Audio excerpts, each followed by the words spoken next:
ایک شخص آیا، یا رسول اللہ میرا باپ میرے پوچھے بغیر میرا مال خرچ کر لیتا ہے۔ آپ نے کہا بلاؤ۔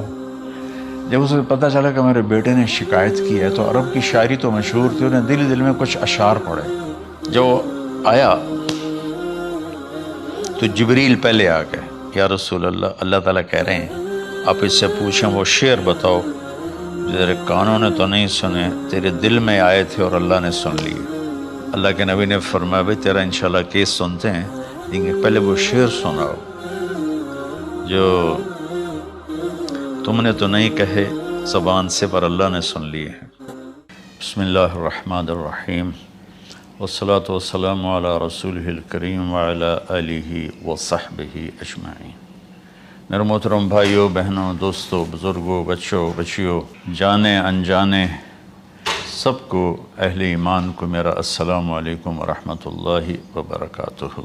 پچھلی ویڈیو اس میں نے تھوڑا سا والدین کے حقوق بتائے تھے۔ وَقَضَىٰ رَبُّكَ أَلَّا تَعْبُدُوا إِلَّا إِيَّاهُ، اس پر بات کر لی تھی مختصر۔ تو میں ایک واقعہ سنانا چاہتا تھا، تھوڑا اشارہ کیا تھا کہ ایک بدو آیا صحابی کا، یا رسول اللہ میرا باپ مجھ سے پوچھے بغیر میرے مال کو خرچ کر دیتا ہے۔ آپ نے فرمایا بلاؤ بھائی۔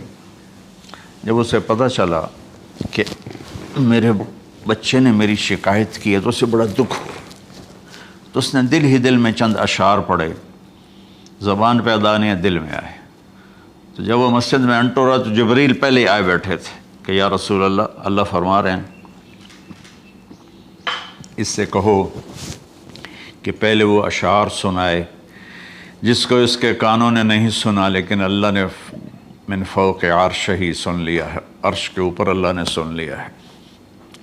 تو آپ نے اس سے ارشاد فرمایا کہ تمہاری بات ہم سنتے ہیں باپ بیٹے کی، لیکن پہلے وہ شعر سناؤ جو تیری زبان سے ادا نہیں ہوئے، تیرے کانوں نے نہیں سنے، تیرے دل کی گونج تھی اور تیرے دل کی آہ اور فریاد تھی جو دل ہی میں گھٹ کے رہ گئی، اسے اللہ نے سنا ہے۔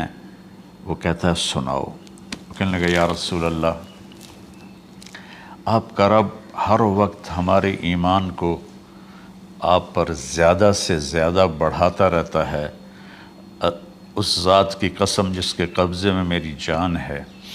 یہ چند میرے دکھ بھرے خیالات الفاظ کی شکل میں ڈھلے، لیکن میری بزم تصور میں ہی رہے اور وہیں دفن ہو گئے، باہر نہیں نکلے، میری زبان سے ادا نہیں ہوئے، میرے کانوں نے نہیں سنا، آپ کے رب نے سن لیا۔ آپ نے کہا اچھا بتاؤ تم نے کہا کیا تھا؟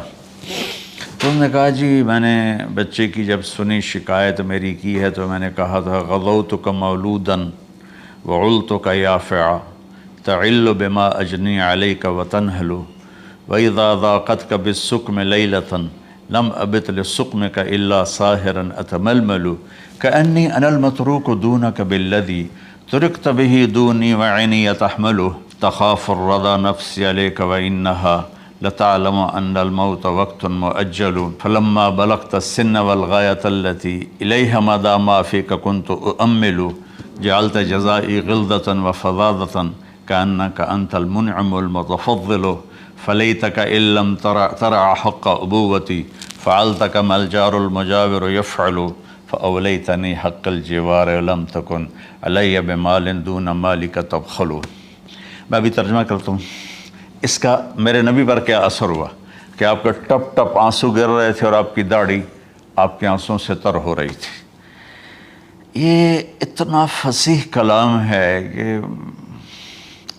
عربوں کو بھی پسینہ آ جائے گا ترجمہ کرنے کے لیے، تو میں تو عربی نہیں ہوں، لیکن یہ فخر تو حاصل ہے، بھلے ہیں یا برے ہیں دو چار قدم ہم بھی تیرے ساتھ چلے ہیں۔ کچھ عرصہ اہل علم کی محفلوں میں بیٹھے، کچھ زبان کی شناسائی ہوئی، تو میں اپنی کم مائگی کے ساتھ اس کا ترجمہ کروں گا۔ وہ کہتا ہے غزوتک مولودا وعلتک یافعا تعل بما اجنی علیک وتنہل۔ میرے بیٹے جس دن تو پیدا ہوا ہم نے اپنے لیے جینا چھوڑ دیا، اوئے ہوئے ہوئے ہوئے، ہم تیرے لیے جیے۔ تیری ماں تجھے دودھ پلاتی تھی، میں تیرے لیے روٹی کے نوالے لاتا تھا، میری ساری کمائی پہلی اور آخری سب تیرے اوپر لگتی تھی۔ تجھے خوش دیکھتے تھے تو خوش ہوتے تھے، تجھے روتا دیکھتے تھے تو ہم روتے تھے۔ وَإِذَا ذَاقَتْكَ بِالسُّقْمِ لَيْلَةً لَمْ أَدْلِ سُقْمَكَ إِلَّا سَاهِرًا أَتَمَلْمَلُ۔ جب تو کبھی بیمار ہو جاتا تھا تو تیرے سرانے بیٹھ کر ہم ساری رات روتے تھے اور دعائیں کرتے تھے، یا اللہ ہمارے بچوں کو بچا لے، ہمارے بچوں کو صحت دے دے۔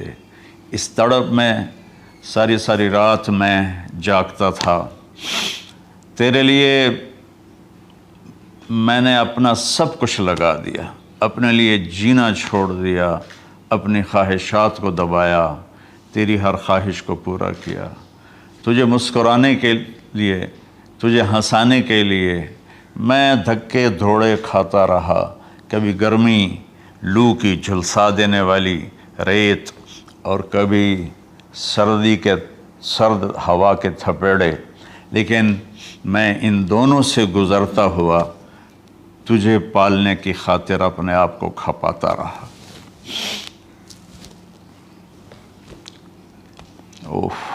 فلما بلغت السن والغایۃ التی الیہ مدی ما فیک کنت اؤمل۔ بیٹا میں نے اپنے ہڈیوں کا رس بھی تیرے اندر ڈال دیا، صرف کمائی نہیں، میں نے اپنے ہڈیوں کا رس تیرے اندر ڈالا، میں نے جو کچھ تھا تیرے اوپر قربان کیا۔ تجھے مسکراتا دیکھ کر میں اپنے غم بھولتا تھا، تجھے ہنستا دیکھ کر مجھے دکھ بھول جاتے تھے، اور پھر آہستہ آہستہ آہستہ میری ہڈیوں کا گودا، میری کمائی تیرے اندر گئی، اور تو ایک خوبصورت درخت کی طرح بڑھتا چلا گیا، بڑھتا چلا گیا، بڑھتا چلا گیا، بڑھتا چلا گیا، اور میری بڑھاپے نے کمر جھکا دی اور میں جھکتا چلا گیا، جھکتا چلا گیا۔ میرا خیال تھا کہ جیسے میں اس کی انگلی پکڑ کے چلتا تھا، اب میری باری ہے، یہ میری انگلی پکڑ کے چلے گا۔ جیسے میں اسے سینے سے لگاتا تھا، پیار کرتا تھا، جھولے جھلاتا تھا، باغ میں لے جاتا تھا، یہ ساری اس کی تعبیرات کے اندر داخل ہیں، الفاظ میں نہیں ہیں۔ تو مجھے خیال آتا تھا جب میں بوڑھا ہو جاؤں گا نا تو میرا بیٹا بھی مجھے ایسے ہی لے کے پھرے گا، میرا بیٹا بھی میری سنے گا۔ یہ 100 دفعہ پوچھتا تھا یہ کیا ہے، اور میں ہر دفعہ جواب دیتا تھا یہ ہے۔ تو اب میں بوڑھاپے میں اس سے بات کروں گا، یہ میری بات سنے گا۔ میں اس کو نوالے کھلاتا تھا، یہ مجھے روٹی کھلائے گا۔ میں اس کا انگلی پکڑ کے چلتا تھا، یہ میرا ہاتھ پکڑ کے چلے گا۔ میری کمر بڑھاپے نے جھکا دی اور میں ایک خشک پیڑ کی طرح ہو گیا، اور جوانی نے تیری کمر کو سیدھا کیا اور تو ایک تر و تازہ درخت بن گیا۔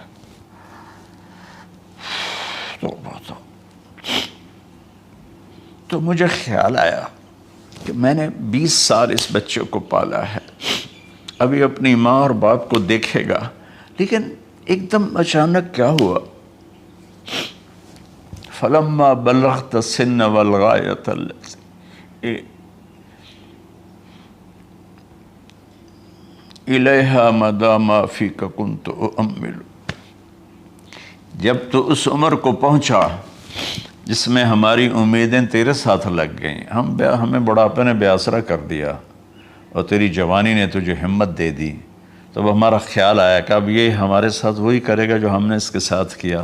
لیکن کیا ہوا؟ جعلت جزائی غلظۃ وفظاظۃ کأنک انت المنعم المتفضل۔ تو اتنا بدتمیز ہوا، تیری زبان چھری بن گئی، تیرا رویہ زہر بن گیا، اور میری ساری زندگی کی محنت کا بدلہ تو نے مجھے نافرمانی سے دیا، بد اخلاقی سے دیا، بدتمیزی سے دیا، میں حیرت بھری نظروں سے تجھے دیکھتا رہا اور میں اپنی پچھلی 20 سالہ زندگی کو جھٹلاتا رہا کہ میرے خیال میں اس کا نوکر ہوں اور یہ میرا مالک، میں اس کا باپ نہیں، میں اس کا نوکر ہوں، کیونکہ ماں باپ کے ساتھ ایسا کوئی نہیں کرتا ہے، یہ میرا مالک ہے اور میں اس کا نوکر ہوں، اس لیے مجھے ڈانٹ رہا ہے۔ کتنے بچوں کو میں نے یہ کہتے سنا اپنے باپ کو، تو میرے واسطے آج تک کیتا کی، تو میرے واسطے آج تک بنایا کی، اور جو باپ بے بسی کی تصویر بنا ہوتا تھا وہ شکلیں بھی میرے سامنے ہیں۔ ہمارا دیہاتی ماحول زمین دارہ ماحول ہے، نہیں اب تو شہروں میں بھی یہی حال ہے، جس نے وہ لیول اے لیول کیا ہے اسے کیا پتہ ماں کسے کہتے ہیں باپ کسے کہتے ہیں۔ تو میں نے اپنی آنکھوں سے باپ کی بے بسی اور بیٹے کا غرانہ ایک دفعہ نہیں کتنی دفعہ دیکھا۔ تو میرے واسطے آج تک ہی کیتا ہے، تو میرے واسطے آج تک ہی بنایا ہے۔ وہ کہتا ہے اچھا میرا بچہ جداں جوان ہو سو آپ پہ سمجھ جسو۔ جبریل انسانی شکل میں آئے کہ یا رسول اللہ کچھ سوال کیے، قیامت کب آئے گی؟ کہ اللہ کو پتہ ہے۔ کہ کوئی نشانی؟ فرمایا جب دیکھو کہ بیٹیاں بھی ماؤں کو نوکر کی طرح دھتکار رہے ہوں تو سمجھنا قیامت آنے والی ہے۔ کچھ عرصہ پہلے ایک بچی اور ماں، تو ماں کچھ بات کر رہی تھی اور بیٹی کہہ رہی تھی بھوک نہیں بھوک نہیں، اور اس کی ماں کے خون سے بھرے ہوئے آنسو بہہ رہے تھے اور اس کی ہچکیاں لگ رہی تھی کہ یہ وہ ہے جس کو میں نے اپنے پیٹ سے جنا اور اپنی چھاتی کا دودھ پلاتے پلاتے پلاتے میں نے کتنی تکلیفیں برداشت کی، اور آج کر یہ بھوک نہیں۔ تو کمال کے اشعار میں سوچ رہا ہوں جب میرا یہ حال ہے 1400 سال بعد کہ میرے آنسو نہیں رک رہے، تو اللہ کے نبی تو زارو قطار روئے تھے، داڑھی آنسوں سے تر ہو گئی تھی۔ کہا بیٹا جب تو نے میری ساری زندگی کی محنتوں کا بدلہ بدتمیزی سے دیا، گالی گلوچ سے دیا، دھکے دے کر باپ کو گھر سے نکال دیتے ہیں، تو بیٹا میں یہ سمجھا کہ تو نے ایک خواب دیکھا تھا، تو نے ایک خواب دیکھا تھا کہ تو باپ ہے اور یہ بیٹا ہے، اصل حقیقت یہ ہے کہ یہ مالک ہے اور میں نوکر ہوں۔ پھر آگے کہتا فَلَيْتَكَ إِن لَّمْ تَرَ حَقَّ أُبُوَّتِي فَعَلْتَ كَمَا الْجَارُ الْمُجَاوِرُ يَفْعَلُ۔ اچھا چلو بیٹا تو نے مجھے باپ تو نہ سمجھا، چلو ایک پڑوسی سمجھ لو۔ عرب میں پڑوسی کا بہت خیال کیا جاتا تھا، اور یہ عرب کی شان تھی کہ اپنے پڑوسی کو وہ عزت دیتے تھے جو اپنے گھر میں ایک دوسرے کو عزت دیتے تھے۔ تو اس نے پھر اس کی طرف اشارہ کیا کہ اگر میں تیرا باپ نہیں ہوں، تیرے رویوں کو دیکھ کر تو یہی لگتا ہے کہ میں تیرا نوکر ہوں، تو میرا مالک ہے، تو چلو اتنا تو کر دے جتنا ایک پڑوسی کے ساتھ کرتا ہے۔ فَأَوْلَيْتَنِي حَقَّ الْجِوَارِ وَلَمْ تَكُنْ عَلَيَّ بِمَالٍ دُونَ مَالِكَ تَبْخَلُ۔ تو پڑوسی پر تو عرب خرچ کرتے ہیں، تو بھی تھوڑا سا میرے اوپر خرچ کر دیتا اور تو بخیل نہ بنتا، اور میرے خوابوں کو چکنا چور کر دیا، میری امیدوں پر پانی پھیر دیا، میرے بڑھاپے کو ذلت اور رسوائی میں بدل دیا۔ اچھا میرا پتر جا خوش رہو۔ ماں باپ کہاں بد دعائیں کرتے ہیں؟ تو میرے نبی کی آنکھوں سے آنسو، یہ ساری داڑھی تر ہو گئی، تو آپ نے اس کے بچے کو گریبان سے پکڑا اور جھٹکا دے کر دھکا دے کر دفع ہو جا، انت و مالک لابیک، تو اور تیرا سب کچھ تیرے باپ کا ہے۔ حضرت علی رضی اللہ تعالیٰ عنہ سے کسی نے پوچھا کہ آپ کے بیٹے حسن کیسے بیٹے ہیں؟ کہا حسن میرا وہ بیٹا ہے کہ جب میں چلتا ہوں تو میرے آگے نہیں چلتا، میرے پیچھے چلتا ہے، جب کہیں بیٹھنے کا موقع آتا ہے تو یہ پہلے نہیں بیٹھتا، پہلے مجھے بٹھاتا ہے پھر خود بیٹھتا ہے۔ جب کھانے پر بیٹھتے ہیں تو یہ روٹی کی طرف ہاتھ نہیں بڑھاتا جب تک میں نہ بڑھاؤں، یہ سالن کی طرف ہاتھ نہیں بڑھاتا جب تک میں نہ بڑھاؤں۔